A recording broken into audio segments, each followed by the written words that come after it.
So, fibromyalgia treatment is very complex. So, when the word fibromyalgia comes into the picture, it is diffuse organ involvement due to some inflammation in the body or some stress in the body. So, the inflammation and stress happen due to certain reasons.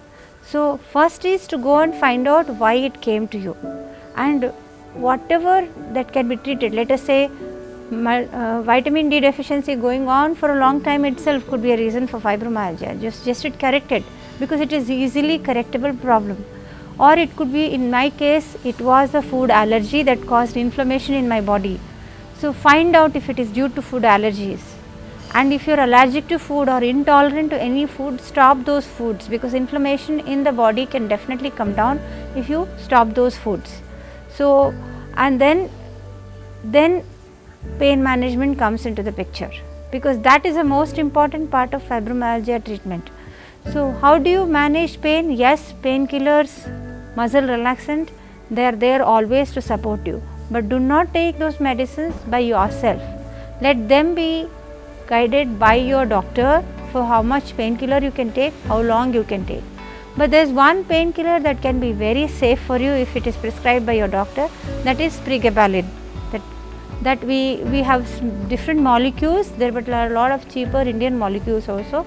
You may need it to certain extent lifelong to take that pregabalin in low doses, that is only 75 milligrams in the night, because it releases your pains and aches to great extent. Then you have many methods of releasing the pain. Massage therapy, which I describe in my book very well. So, massage therapy does help, because a lot of doctors do not believe in massage therapy. Let us say if I had not done massage therapy, I would not be sitting here. So, and then you have a physiotherapy. So, let your physiotherapist decide where all are your knots and they need to be released. There are different methods of releasing the knots, which I have described in my book again. And then there is also psychological component to fibromyalgia. So, you need to tackle psychological issue related to fibromyalgia. That is very, very important.